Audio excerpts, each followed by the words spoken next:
ఈ సంవత్సరానికి ఫస్ట్ పనసకాయ అండి. ఉదయం వాళ్ళు చూసుకోలేదు, ఆల్రెడీ పండిపోయింది కాయి మొత్తం. ఇదిగోండి మెత్తగా అయిపోయింది, స్మెల్ వస్తుంది. ఇప్పుడే పాలు తీస్తాక వస్తే స్మెల్ వచ్చింది, అందుకని కోస్తాకు వచ్చాను. ఇది బరువు ఎక్కువ అవుతుంది మళ్ళీ ఏంటంటే చీలిపోయింది. ఇప్పుడు కాయ చూస్తాక ఎంత చిన్నగా ఉన్నాయని లోపల మొత్తం పనసంలా ఉంటాయి. తొక్కు చాలా పైన చాలా పలసగా ఉంటుంది. దీని పేరు తేనె పనస అంటారు.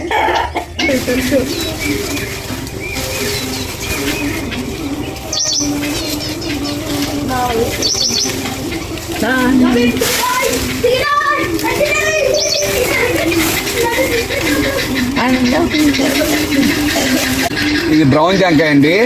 మొన్న చూసాను, ఒక నెట్లో ఒకటి పెట్టాడు, అది కేజీ 600 రూపాయలు అని చెప్తున్నాడు. ఏం లేదండి, మామూలుగానే ఉంటుంది. ఏంటంటే కలర్ వచ్చి లోపల ఫుల్ బ్రౌన్గా ఉంటుంది.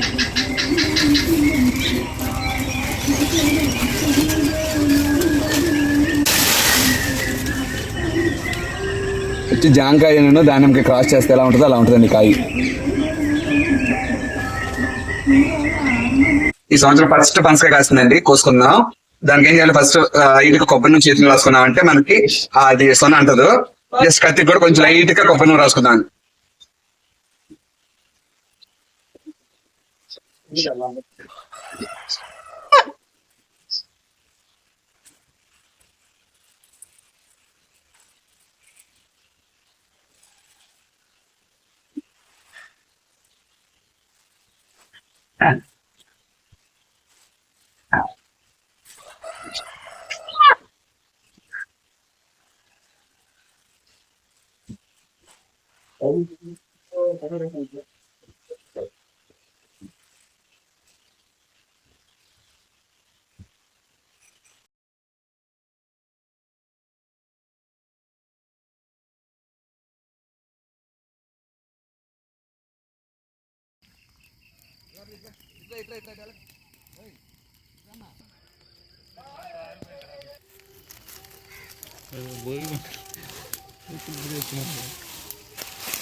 పోయిన వారంతా మనం చెరుకు తోట నరికేసామండి.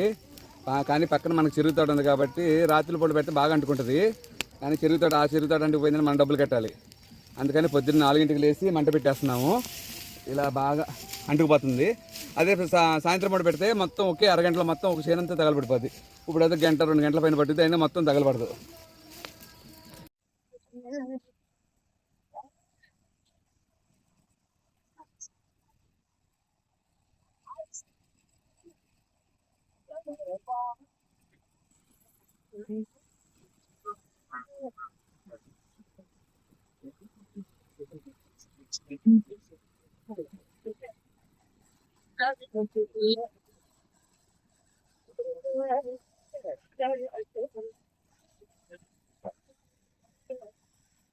సంవత్సరం చెరుకు మనకు అంత లాభసాటిగా లేదండి.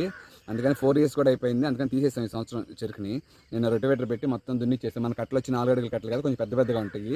మామూలు 9 పళ్ళ దాన్ని పెట్టి లాగితే రాదు. అందుకని రొటివేటర్ పెట్టేసి కొట్టిచ్చేసాం. మొత్తం ఇప్పుడు లెవెల్ అయిపోయింది. ఇప్పుడు మనకి ఏం కావాలన్నా, ఏం వ్యవసాయం చేసుకోవాలన్నా ఇప్పుడు 9 కలపెట్టో లేకపోతే 5 కలపెట్టుకో బాగా లోతుకల్లా దున్నించుకున్నాం అనుకోండి, మట్టి బాగా ఫెర్టైల్గా అవుద్ది.